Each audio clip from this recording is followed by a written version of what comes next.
kgotsokganya leseding mo Modimo.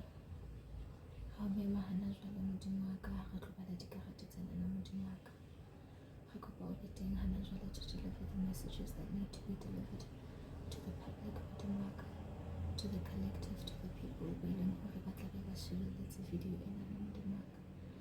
Ke kopa melaetsa eo ba e fumanang ka jeno e melaetsa eo ba e hlokang, e be melaetsa eo ba tataisang maphelong a bona Modimo wa ka, e be melaetsa e arabang dipotso tseo ba nang le tsona meyeng ya bona.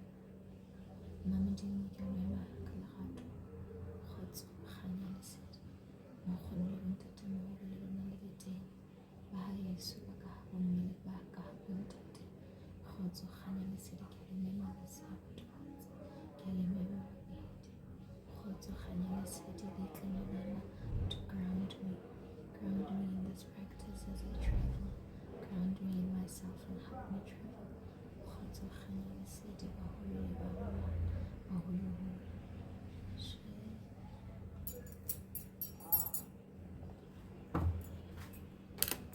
Nna Modimo ha re tla bala batho ka dikarete tsena na Modimo wa ka, ke kopa o ba hlakisetse tseo ba hlokang hore di hlake maphelo a bona Modimo wa ka. Ke kopa ba bontshe dinnete tsa maphelo a bona. Kgotso, kganya lesedi Modimo wa ka. Ke kopa ba bontshe dinnete tsa maphelo a bona Modimo wa ka. Let them get the clarity that they may need letsatsing lena la kajeno. Kgotso, kganya lesedi na Modimo wa ka. I cleanse these cards and I wash them clean Modimo wa ka.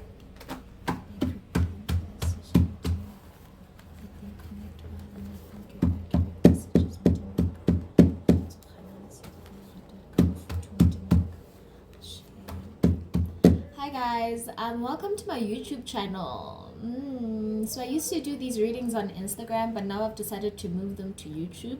And the reason for that is because I want to be able to do longer videos, right? I want to be able to basically just go on and on and on. And then another reason that I decided to start a YouTube channel, I've always wanted to start a YouTube channel, and I've started so many in my lifetime, in this lifetime, right? I've started so many, so I felt like, you know what, let me start one again and let me actually take it seriously. So that's the intention going into this. We're gonna get into the reading, right? We're gonna get into the collective reading. We're gonna get into the collective message. My dear divine angelic beings, please do take what resonates, right? Do take what resonates, and apply this to your life. Like, think logically about what's really going on in your own life and how some of these messages could directly or indirectly apply. It's important to use discernment. It's important to really use that intuitive discernment as to what purpose a message would serve in your particular life, because everything has nuance. But yes guys, we're gonna get straight into the reading, man. Let me pull some cards for you guys.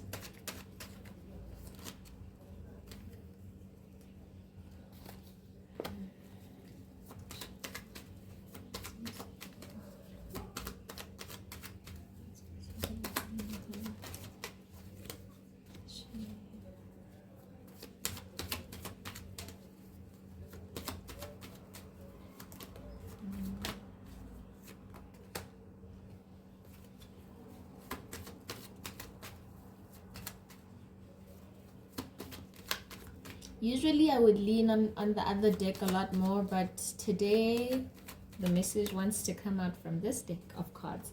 Usually I use this deck of cards for emphasis, but let's get into the reading, guys. I think I'll pull one card from here. That's what I feel I'm being called to do. Okay, another one.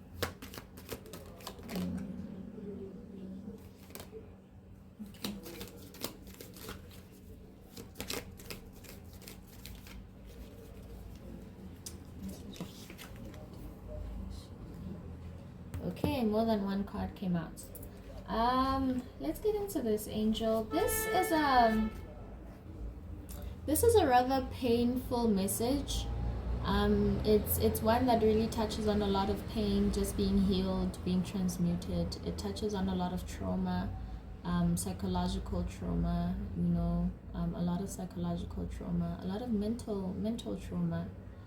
It feels like a lot of mental trauma, perhaps things that altered your perception your perspective about yourself, about other people, about life. And so it's a type of trauma that really, ate at your reasoning, your reasoning capacity, your reasoning ability being compromised due to certain experiences, certain things being said to you, about you, things like that. This message, first and foremost, that's the first thing that's coming up here. But like I said, it's healing this trauma. It's an act of transmuting this trauma and becoming something different, because we have the shapeshifter at the bottom of the deck. We have the shapeshifter at the bottom of the deck. So we're becoming something different. We're becoming something different than what we have been used to becoming, and we're constantly becoming, we're constantly shifting, we're constantly becoming something new. And so now perhaps you're in a time where you are becoming more healed in your mind, in your reasoning, in your logic. More healed in your mind, in your reasoning, in your logic. When I speak of the mind and I speak of reasoning and logic, I immediately think about was it the book or was it the video? I'm trying to remember where I read this from. I got this from. Where did I get this? Yes, it was from a video. Kero Motwa, but Kero Motwa was speaking about the mother mind, right? And there was also this other book that I read. My memory, it's not coming to me right now, guys. But there's this other book that I read that spoke about Of Water and Spirit. That's the name of the book, Of Water and Spirit. Oh my gosh. And it speaks about how the air, the mind is God, essentially, in this African tribe that is being spoken of in that book, right? The mind is God, the eternal mind, essentially, of creation. That's where the source God is, the source deity is. And then from the air, from the mind, every other element was created, every other deity was created. Essentially, that's what it speaks of. And that reminds me of, like I said, what Bab Credo Motwa speaks of, the mother mind. How we need to go back to the mother mind, a certain way of reasoning, a certain way of logic, a certain way of perception. And so it goes back to that. I'm being reminded of that here. Healing the link you have to spirit.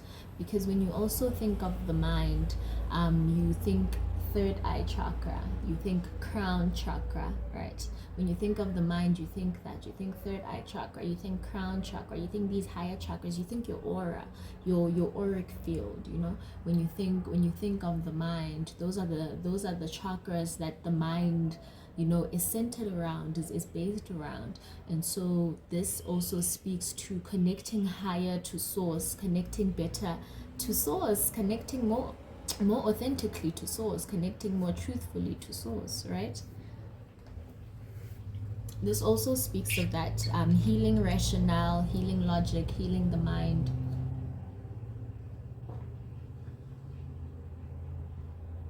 Healing rationale, healing the place from which you rationalize, the place from which you seek logic, from the place from which you seek understanding.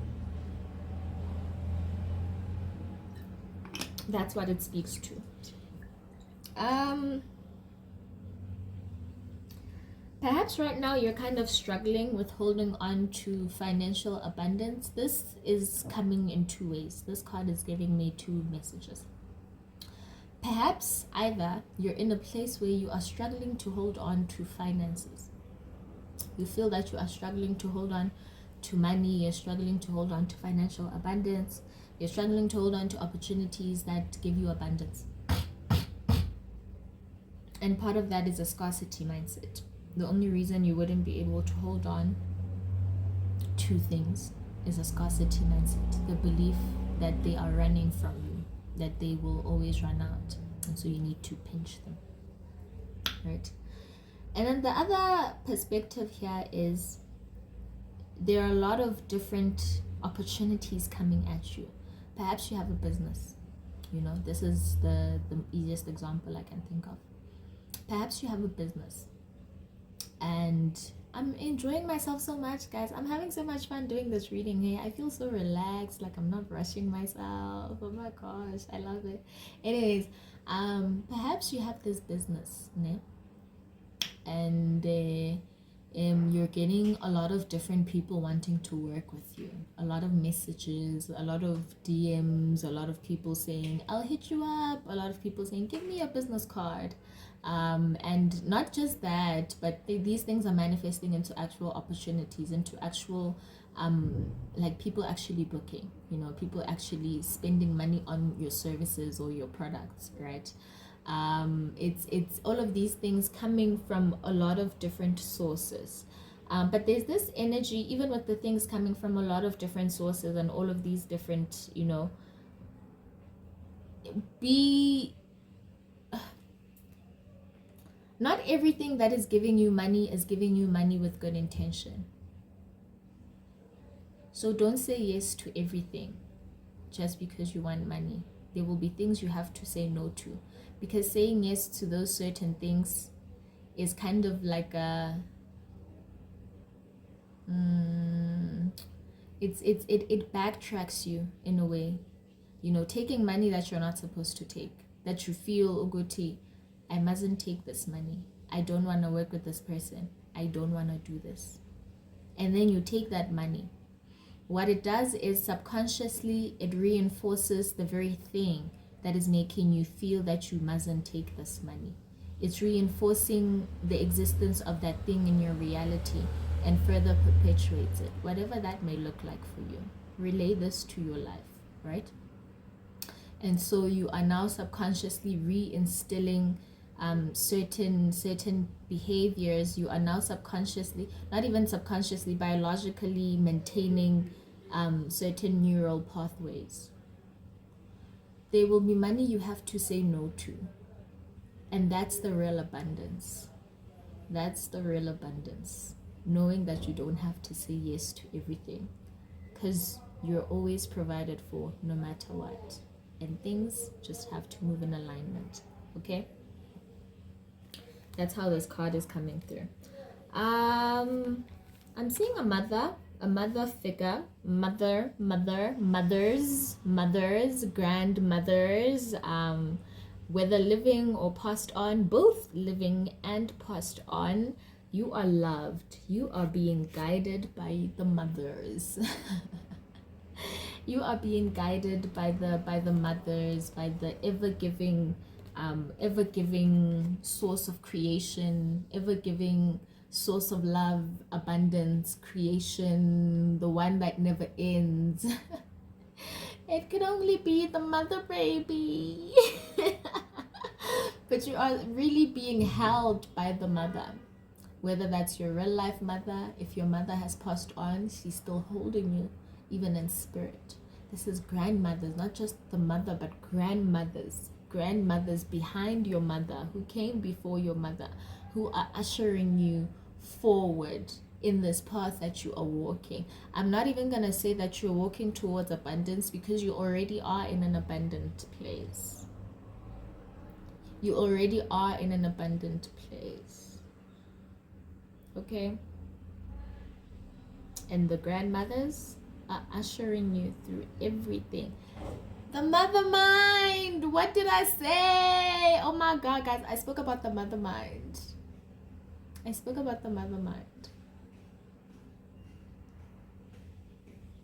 Change your way of reasoning and rationalizing. Seek guidance from higher realms, from higher sources.